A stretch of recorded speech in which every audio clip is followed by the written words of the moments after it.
feel unhappy and unsafe. I feel sad and scared.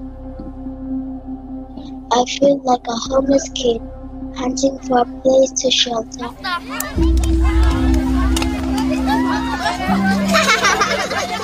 I keep looking at their photos, thinking, what would I tell them?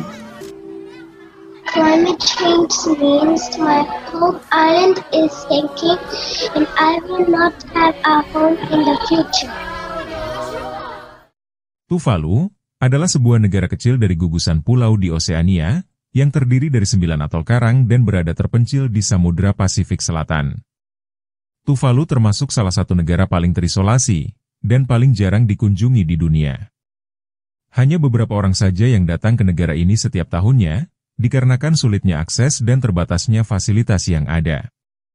Selain itu, alasan lainnya adalah, negara ini termasuk paling berisiko di dunia terkait kemungkinan bencana alam seperti banjir, dan diklaim dalam waktu dekat akan tenggelam oleh naiknya permukaan laut dan perubahan pola cuaca.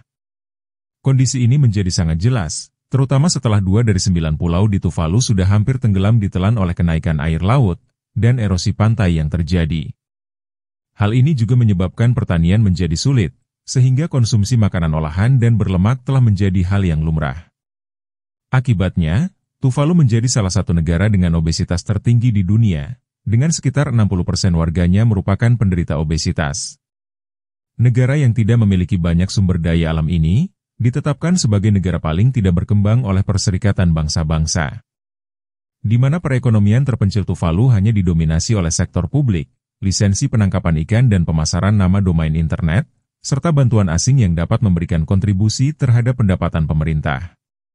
Selamat datang kembali di Cemai Studio, channel yang membahas seputar fakta menarik dan berbagai hal unik dari berbagai belahan dunia.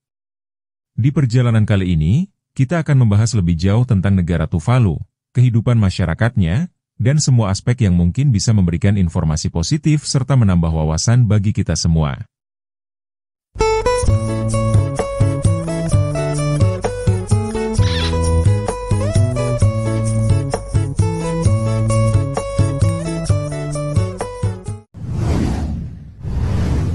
Tuvalu, yang sebelumnya dikenal sebagai Kepulauan Ellis, adalah sebuah negara di tengah Samudra Pasifik Selatan. Tuvalu terdiri dari 9 atol dengan populasi sekitar 12.000 jiwa, di mana sekitar setengah dari populasinya tinggal di atol Funafuti, yang merupakan ibu kota negara ini. Negara yang merdeka dari Inggris pada Oktober 1978 ini berbentuk monarki konstitusional, dengan parlemen unikameral yang beranggotakan 16 orang. Kabinetnya terdiri dari Perdana Menteri yang dipilih oleh mayoritas anggota parlemen, dan tidak ada partai politik di negara ini. Tuvalu pertama kali ditemukan oleh seorang navigator Spanyol bernama Alvaro de Mendana de Neira pada tahun 1568.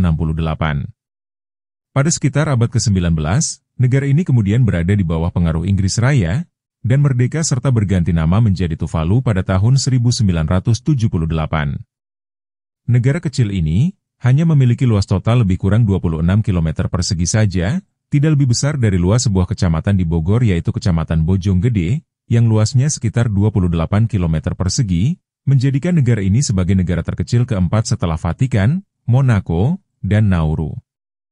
Negara ini memiliki hamparan laut yang luas ditambah dengan atol, laguna, terumbu karang, serta budaya Pulau Polinesia yang kaya dan indah. Meski negara ini indah, Tuvalu dianggap sebagai negara yang paling jarang dikunjungi di seluruh dunia. Hanya ada satu bandara dengan jadwal penerbangan 2 kali seminggu yaitu via Fiji, atau sekali seminggu melalui Kiribati. Selain karena akses yang sulit, Tuvalu termasuk dalam daftar pulau yang kemungkinan besar akan tenggelam dalam waktu dekat karena naiknya permukaan air laut. Kondisi ini bukan lagi rahasia umum dan bukan tanpa sebab, karena seluruh kabinet negara dan Perdana Menteri sendiri mengakui hal tersebut. Bahkan ketika ditanya apa pendapat orang Tuvalu tentang naiknya permukaan laut, beberapa generasi yang lebih tua mengatakan mereka senang ikut tenggelam ke dalam laut bersama tanah air mereka, sementara yang lebih muda memilih untuk pergi mengungsi. Sebelum negara ini benar-benar tenggelam, setidaknya kalian harus pergi sekali ke negara kami. Itulah salah satu kata-kata dalam pidato Menteri Luar Negeri Tuvalu, Simon Kofe, saat mengeluarkan pernyataan konferensi pers terkait perubahan iklim COP26 pada 5 November 2021 silam. Bahkan saat itu sang menteri berpidato dengan kaki yang sudah terendam air pantai setinggi lutut. Kenaikan air laut tersebut memungkinkan negaranya benar-benar tenggelam, di mana ketika air pasang sangat tinggi bisa mengakibatkan sekitar 40% pulau utama di Tuvalu ini terendam air laut. Menanggapi perubahan iklim yang semakin memburuk, Australia sebagai sekutu utama negara ini, telah mengizinkan maksimum 280 warga Tuvalu bermigrasi ke Australia setiap tahunnya. Australia juga memberikan pinjaman dana sebesar 16,9 juta dolar Australia, untuk mereklamasi dan memperluas ibu kota Tuvalu, serta membantu negara ini dalam merespon bencana alam maupun pandemi kesehatan. Suku bangsa yang mendiami Tuvalu didominasi oleh orang Polinesia, yaitu sekitar 96% dari total populasi. Etnis Polinesia di Tuvalu ini memiliki hubungan yang dekat dengan penduduk Samoa dan Tonga. Selain itu, sekitar 5,6% penduduk Tuvalu adalah etnis Mikronesia. Pada masa prasejarah, wilayah Tuvalu dihuni oleh orang Mikronesia dari Kepulauan Gilbert, yang saat ini dikenal sebagai negara Kiribati. Agama terbesar di Tuvalu adalah Kristen, terutama Protestan, di mana sekitar 86% dari penduduknya adalah penganut gereja Tuvalu. Ada pula sebagian kecil yang masih menganut kepercayaan yang diwariskan pada mereka secara turun-temurun.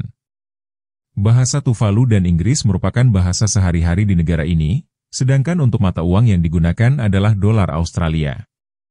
Jika hendak melakukan perjalanan ke Tuvalu, ada baiknya membawa uang tunai karena di negara ini tidak menyediakan ATM maupun layanan kartu kredit.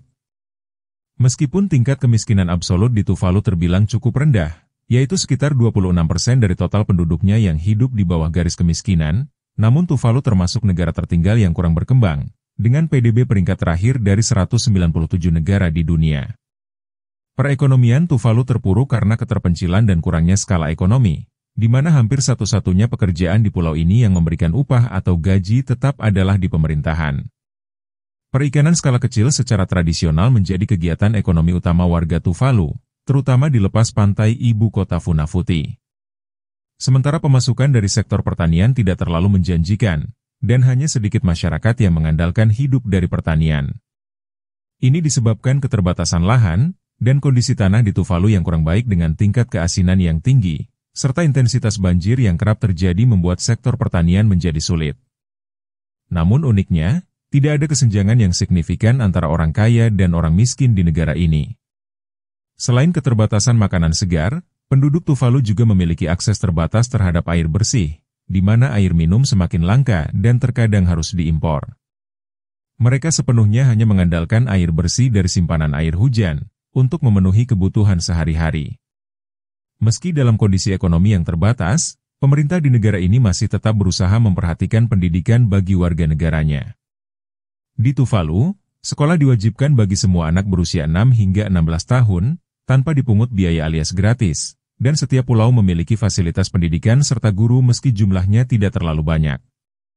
Tercatat ada sekitar 12 sekolah dasar di negara ini, termasuk 9 sekolah negeri dan 3 sekolah swasta, serta 2 sekolah menengah. Dari sisi kesehatan masyarakat, obesitas merupakan masalah kesehatan utama di Tuvalu, dengan 65% pria dan 71% wanita mengalami kelebihan berat badan atau obesitas. Orang Tuvalu mengadopsi pola makan yang mencakup daging kornet, nasi, dan gula dalam jumlah tinggi, serta produk makanan olahan yang diimpor dari Australia, yang diakini berkontribusi besar terhadap peningkatan penyakit tersebut termasuk diabetes. Sistem perawatan kesehatan di negara Tuvalu juga termasuk sangat minim, dan mengalami kekurangan fasilitas serta staf medis. Hanya ada satu rumah sakit umum yang terletak di ibu kota, untuk melayani seluruh masyarakat di wilayah negara ini. Meski hidup dalam keterbatasan dan kekhawatiran, namun masyarakat Tuvalu tetap bersemangat dan optimis menjalani hidup. Kebanyakan dari warga Tuvalu menghabiskan hari-hari mereka dengan menghibur diri, dan mengisinya dengan berbagai hal positif seperti memancing, berenang, bermain sepak bola, voli, basket, dan lain sebagainya. Secara umum Tuvalu aman untuk dikunjungi, karena tingkat kejahatannya yang rendah. Namun tidak disarankan untuk berkeliaran pada malam hari, terutama di tempat-tempat sepi dan terpencil. Itu tadi beberapa fakta terkait negara Tuvalu, dan sedikit gambaran mengenai kehidupan masyarakatnya. Sebuah pemandangan yang bisa kita saksikan, sebelum negara ini benar-benar tenggelam. Segala hal yang terjadi di Tuvalu adalah sebagian contoh dari apa yang terjadi di dunia ini, yang mungkin bisa menjadi cerminan dan memberikan pesan positif bagi kita semua. Demikianlah penelusuran kita kali ini. Semoga informasi ini bermanfaat, dan dapat menambah wawasan serta memberikan pelajaran berharga bagi kita semua. Jika ada saran atau pendapat teman-teman silahkan komen di bawah. Terima kasih sudah menonton. Jika Anda menyukai video kami jangan lupa subscribe, dan aktifkan tombol notifikasi agar tidak ketinggalan video kami selanjutnya. Adios amigos, sayonara, sampai jumpa.